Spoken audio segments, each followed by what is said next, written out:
Keindahan adalah sebuah candu.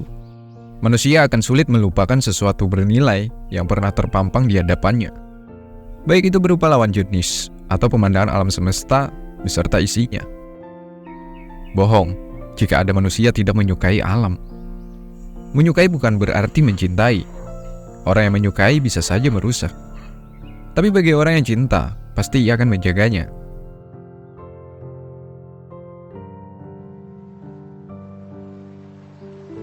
Hutan Kalimantan adalah hutan terbesar yang ada di Indonesia, bahkan menjadi hutan ketiga terbesar di dunia. Sampai hari ini, hutan ini dijuluki sebagai paru-paru dunia karena memiliki hutan hujan tropis seluas 88 juta hektar. Entah hari esok atau lusa, hutan ini tak lagi menyabet gelar sebagai paru-paru dunia. Sebab setiap 1 jamnya, hutan ini kehilangan 6 pohon yang menjaga lingkungan sekitar agar tetap stabil. Padahal di dalamnya memiliki keunikan dan keindahan sejauh mata memandang. Mulai dari pegunungan, suara air yang menabrak bebatuan, pohon-pohon besar, diperkirakan umurnya sudah ratusan tahun, dan ada makhluk hidup yang tinggal berdampingan. Mereka juga saling ketergantungan satu sama lain, entah dari cara hidupnya atau kebiasaannya.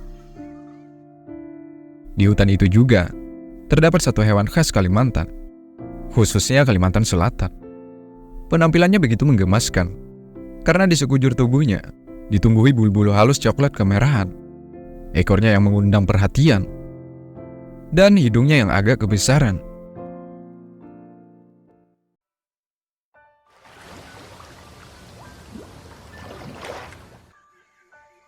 Bekantan, hewan yang masuk dalam daftar merah dengan status kelangkaan. Sebelum lebih jauh mengenali hewan satu ini, alangkah bagusnya jika kita membahas sejarah tentang asal-usulnya hewan endemik ini. Ada 2 sudut pandang atas kemunculan bekantan ini. Yang pertama dari kepercayaan orang-orang Banjar, dan yang kedua menurut sains. Kita tahu kepercayaan dan sains memiliki sifat bertolak belakang. Tapi, kita sebagai penikmat tentang keindahan alam harus belajar menghargai pendapat seseorang, apalagi terkait tentang kepercayaan suku dan budaya. Sebagaimana kita hidup di negeri ini, harus memegang teguh sebuah prinsip. Di mana kaki berpijak, di situ langit dijunjung. Kalimantan adalah sebuah pulau yang memiliki nama lain, yakni hutan hujan tropis. Hutan ini adalah rumah untuk 15.000 spesies tanaman berbunga, 3.000 pohon-pohon, 221 mamalia, dan 420 spesies burung. Kehidupan di alam liar, hewan-hewan masih berpegang teguh pada hukum rimba. Yang lemah akan mati, dan yang kuat akan menjadi raja. Siklus kehidupan ini sudah berjalan sejak zaman dinosaurus. Tapi tak semua hewan memiliki sifat seperti itu, coy. Ada beberapa hewan yang hidupnya tidak memangsa dan dimangsa oleh hewan lain. Salah satunya bekantan tadi. Menurut beberapa kepercayaan orang Kalimantan, khususnya bagian selatan, atau lebih tepatnya orang-orang Banjar, bekantan merupakan jelmaan orang Belanda yang dulu menjajah negeri ini.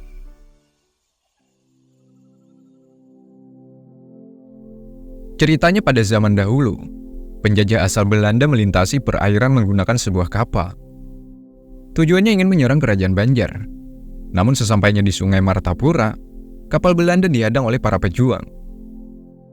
Dikarenakan para pejuang hanya menggunakan alat seadanya, tentu ini adalah sebuah blunder.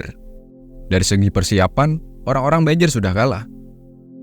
Di mana kala itu, orang-orang Belanda siap dengan senjata. Pastinya harapan menang sangatlah kecil. Namun pejuang Banjar memiliki satu kemenangan, yakni dari segi mental, mereka menang. Tapi saat di lapangan, pejuang Banjar banyak terluka dan mati. Sungai Martapura dipenuhi darah karena banyaknya korban pejuang yang telah gugur. Sampai sini presentasi kemenangan para pejuang sangatlah kecil. Mereka para pejuang hanya bisa pasrah dan berdoa kepada kepercayaan mereka. Dulunya agama keharingan mayoritas orang-orang Banjar. Ternyata doa itu rupanya dikabulkan. Ini bukan tentang masalah kepada siapa mereka berdoa dan memohon. Tetapi kita kembali kepada caranya, bagaimana ia merencanakan sesuatu yang begitu rinci. Karena kita yakin dialah sutradara yang paling sempurna. Keajaiban itu dimulai ketika salah satu tentara Belanda tanpa sengaja melepaskan tembakan, kemudian mengenai kapalnya sendiri yang membuat kebocoran. Tak lama berselang kapal milik tentara tadi tenggelam beserta isinya. Kematian para tentara Belanda dan juga para pribumi menimbulkan peristiwa yang luar biasa, membuat para pejuang Banjar mulai trauma untuk kembali ke tempat ini. Hampir 100 tahun lamanya, tempat kejadian tadi tidak lagi dijamah oleh penduduk sekitar, karena mereka tak ingin mengingat kejadian kelam tersebut.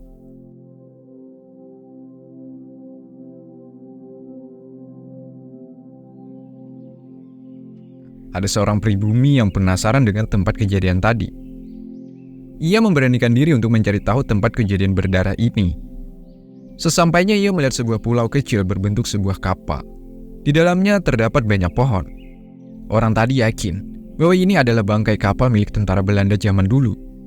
Ia pun terus berjalan menyusuri. Saat itu ia dikejutkan atas kehadiran hewan yang mirip kera. Entah dari mana asalnya hewan aneh ini. Sebab sebelumnya ia tidak pernah melihat hewan yang fisiknya seperti ini. Setelah cukup lama berkelahi dengan waktu, hanya demi mencari tahu tentang kebenaran. Akhirnya orang itu tadi mencoba berdamai dengan pikirannya, yakni dengan meyakini bahwa hewan ini adalah jelmaan orang-orang Belanda karena dilihat dari fisiknya.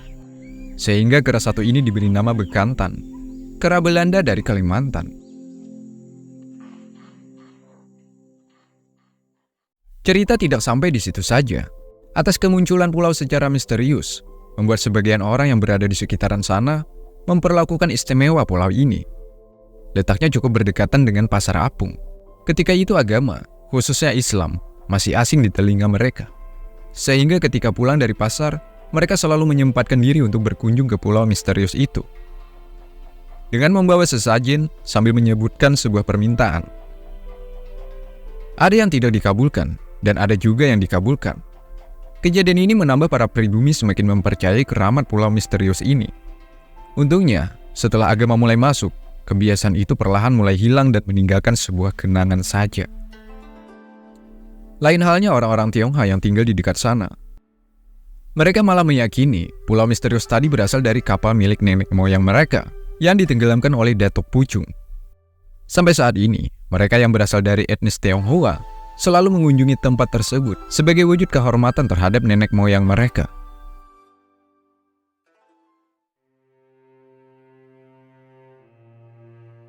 Namun menurut Sain, bekantan termasuk kera hasil dari kawin persilangan.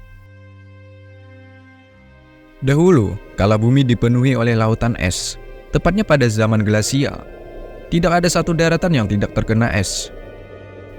Terhitung sudah 5 kali bumi mengalami zaman glasial ini. Terakhir kali terjadi kisaran 2,6 juta tahun yang lalu. Hingga hari ini, sebenarnya kita masih berada di zaman glasial. Itu ditandai karena ada sisa-sisa es yang berada di bagian kutub bumi. Cepat atau lambatnya, bumi akan benar-benar tidak lagi berada di zaman glasial. Artinya semua es yang ada di kutub akan mencair.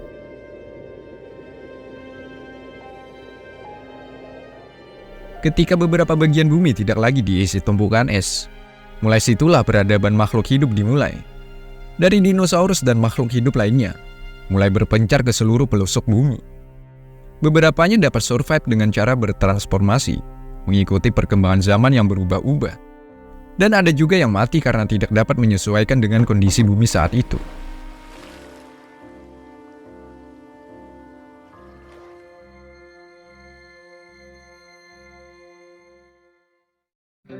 Termasuk bekantan. Beberapa ilmuwan meyakini bahwa hewan satu ini hasil dari perkawinan silang. Namun sayangnya, keyakinan itu tidak dapat dibuktikan dengan apa yang terjadi di lapangan. Para ilmuwan kesulitan meneliti hewan satu ini. Selain hewan satu ini termasuk yang dilindungi, mengingat jumlahnya yang kian menurun. Sehingga belum dapat dipastikan kebenarannya asal-usul tentang bekantan ini. Bisa saja anggapan orang Kalimantan itu benar, mengingat kehadiran hewan satu ini sangatlah misterius. Hewan ini pun ditemukan sekitar abad ke-17. Artinya bekantan dianggap hewan yang baru atas kemunculan di muka bumi ini. Sampai sini rasanya masih ada yang kurang, terasa gantung, dan pikiran kita masih menerka-nerka tentang kebenaran bekantan ini. Apa benar bekantan hasil transformasi dari manusia? Atau jangan-jangan bekantan hasil dari transformasi dari hewan lainnya? Mari cari tahu bersama-sama. Dimulai dari kepunahan dinosaurus pada tahun 66 juta tahun yang lalu. Dinosaurus diyakini punah akibat ledakan asteroid yang menghantam bumi. Namun sampai saat ini, hewan yang memiliki kesamaan fisik dengan dinosaurus yang digambarkan para ilmuwan sangat banyak kita temui, seperti kadal, komodo, dan masih banyak lagi jika disebutkan satu persatu. Meskipun dari segi fisik sangat mirip, namun ukurannya cukup jauh lebih kecil dari dinosaurus aslinya. Mungkin di antara kalian pernah beranggapan bahwa gajah adalah salah satu hewan yang masih tersisa di zaman dinosaurus. Pertanyaan ini memiliki dua sisi berlawanan, coy. Pertama, ada yang mengiyakan, karena para ilmuwan pernah menyebutkan bahwa dulu ada yang namanya gajah purba atau mamut. Dari segi fisiknya pun terbilang sangat mirip dengan gajah. Namun gajah purba terlihat lebih arogan ketimbang gajah yang ada pada zaman kita saat ini. Mereka juga ikut musnah akibat ledakan asteroid. Dan ada juga ilmuwan mengatakan bahwa gajah yang ada di zaman kita bukan termasuk hewan purba. Bahkan tidak ada terkait sedikit pun tentang genetiknya. Ya, meskipun secara fisiknya hampir mirip. Bicara tentang gajah, gajah adalah hewan mamalia. Menariknya lagi, gajah juga dikait-kaitkan dengan bekantan. Karena ada kesamaan, hewan mamalia dan memiliki hidung yang panjang. Beberapa orang meyakini bekantan hasil transformasi dari gajah. Cerita ini dimulai dari kebiasaan manusia yang suka membunuh gajah karena memiliki sifat buas dan membahayakan bagi lingkungan hidup manusia. Maka dari itu ia akan dibunuh oleh manusia. Akibat banyak terbantai, beberapa gajah pun dengan spontan naik ke atas pepohonan untuk menghindari dan juga bersembunyi dari serangan manusia. Seiring waktu, beberapa gajah tadi pun perlahan menyesuaikan dengan kebiasaannya, yakni dengan memanjat pohon, diiringi dengan perubahan fisik menjadi bekantan. Meskipun terdengar menggelitik dan tidak masuk akal, namun beginilah memang adanya. Entah benar atau tidaknya, yang penting kita cukup di titik tahu saja. Selebihnya kembali ke diri kita masing-masing. Sebab kemampuan manusia berpikir memiliki batasan. Artinya tidak semua pendapat itu benar. Tugas kita sebagai manusia hanya menghormati dan menerima pendapat orang lain.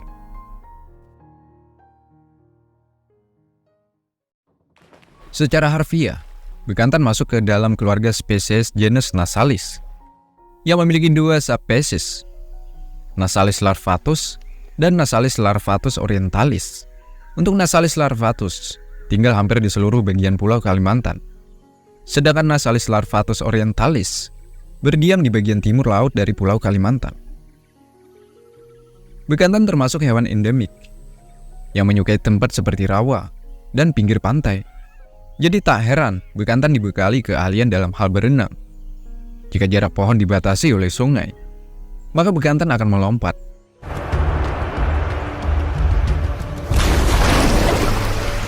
Lalu menyeberangi penuh dengan kesabaran. Ia tak memikirkan bahaya apa yang ada di dasar air. Yang ia pikirkan bisa menyeberang meskipun harus berenang melawan maut. Bekantan termasuk hewan herbivora. Ia menyukai buah segar dan biji-bijian. Bekantan sangat suka buah rambai. Biasanya buah ini banyak ditemukan di hutan-hutan Kalimantan. Selain itu ada kacang dan biji-bijian lainnya yang menjadi makanan favoritnya. Ternyata bekantan memakan biji-bijian. Secara tak langsung ia juga ikut berperan atas penghijauan alam. Meskipun tak sehebat serangga dan burung, setidaknya ia juga ikut andil dalam menjaga kelestarian lingkungan. Jika dilihat dari kehidupannya, bekantan layaknya seperti sebuah keluarga harmonis. Ia hidup berkelompok dan dipimpin oleh satu bekantan jantan, diiringi oleh beberapa bekantan betina juga anak-anaknya. Jika diibaratkan, bekantan jantan adalah seorang sultan yang dapat memiliki banyak pasangan untuk ia kawini. Tapi bekantan jantan tidak dapat mengawini semuanya, karena setiap makhluk hidup memiliki namanya batasan. Membuat bekantan betina berlomba-lomba, mengeluarkan karismanya, entah berkelahi juga dari segi penampilan supaya terlihat menarik agar dipilih oleh pejantan untuk dikawini. Tidak seperti badak, yang sulit untuk mengawini pasangan jika ada ikatan darah. Bekantan malah sebaliknya, ia bisa mengawini siapa saja, entah itu saudara, ibu, bahkan anaknya sendiri. Perkawinan akan terjadi jika bekantan sudah berumur 5 tahun. Biasanya terjadi selang bulan Februari hingga November, atau lebih tepatnya pada musim panas. Proses ejakulasi bekantan terbilang cukup cepat, hanya hitungan detik saja. Selama kehamilan, bekantan betina akan memilih makanan yang mengandung kalori juga karbohidrat yang tinggi, seperti buah pisang, jagung, dan masih banyak lagi.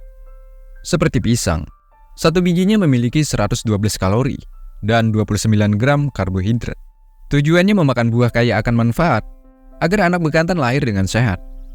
Selama 165 hari atau sekitar 6 bulan, bekantan betina akan melahirkan satu bayi. Setelah kelahiran, bayi bekantan akan dirawat oleh induknya.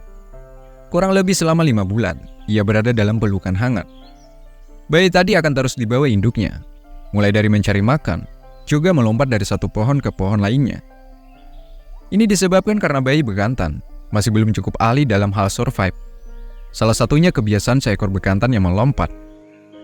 Selain caranya merawat seperti ini, secara tak langsung, sang induk mengajari anaknya bagaimana survive di alam liar.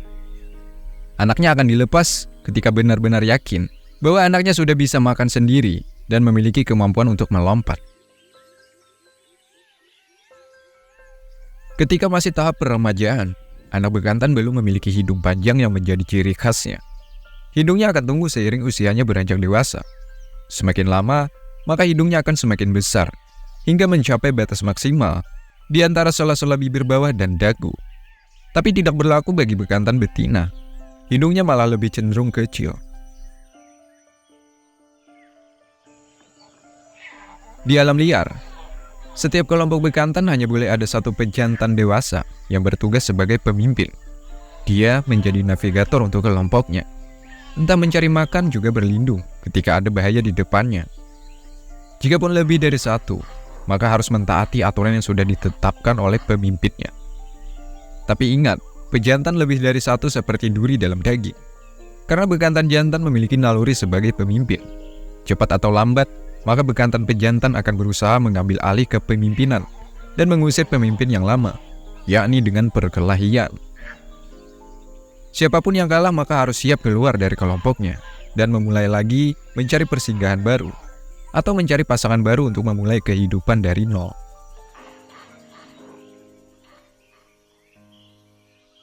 Sayangnya memulai ternyata lebih sulit ketimbang bertahan dengan kelompok yang lama. Hal itu dikarenakan bekantan betina memiliki sifat setia terhadap kelompoknya. Jika ada pejantan lain untuk mengajaknya memulai kehidupan baru dan melupakan kelompok lamanya, sepertinya sangat sulit. Apalagi ada anak juga kenangan yang tak bisa ia lupakan ketika bersama kelompoknya. Karena bekantan juga dikenal memiliki kecerdasan yang dapat mengingat memori tentang kejadian yang telah lalu.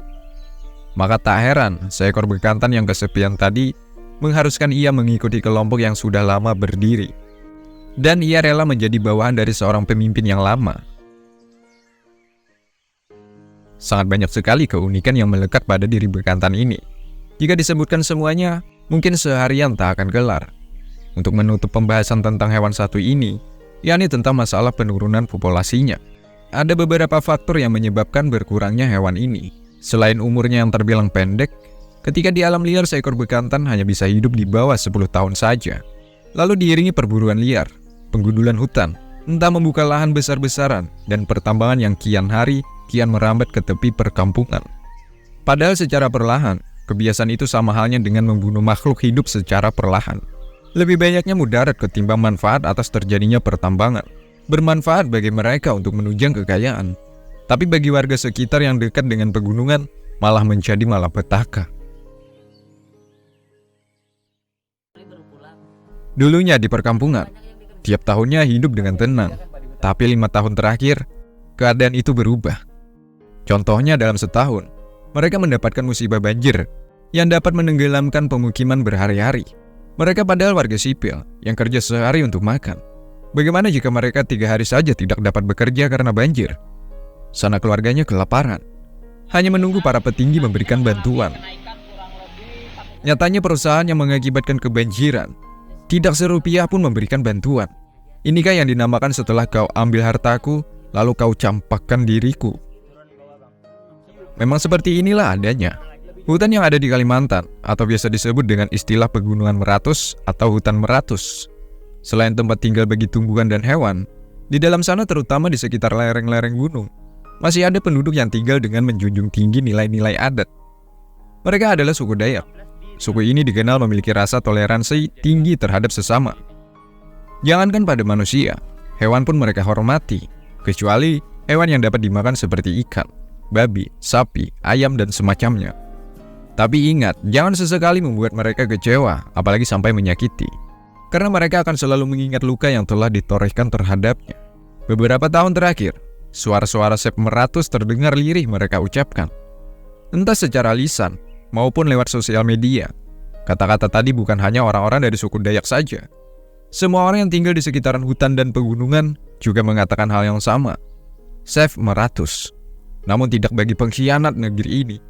Mereka yang bermuka dua menjadi dalang utama atas kerusakan alam yang ada di Kalimantan ini. Khususnya di Kalimantan Selatan, pegunungan Meratus yang membentang dari barat ke timur, perlahan-lahan mulai menyatu dengan dataran. Yang tadinya pegunungan, kini rata akibat pertambangan batu bara. Tiap kabupaten, pegunungan tadi sudah setengah diratakan oleh mereka yang hanya mementingkan egonya. Untungnya di Kalimantan Selatan, tepatnya Kabupaten Hulu Sungai Tengah, alias Barabai, keindahannya masih asri. Sejak dulu, orang-orang di sana menolak pertambangan batu bara. Sampai hari ini belum ada satupun tambang resmi yang masuk. Ya, sesekali ada tambang ilegal mencoba menghancurkan pegunungan untuk mengambil batu bara di dalamnya. Untungnya warga sekitar dengan cepat bergerak menghentikan kelakuan mereka si orang-orang jahat. Mungkin agak melenceng dari pembahasan kita di awal. Ya, tapi inilah adanya. Akibat kerusakan tadi membuat habitat bekantan terancam. Mereka kesulitan untuk bertahan hidup karena tempat tinggalnya telah dihancurkan oleh mereka orang biadab.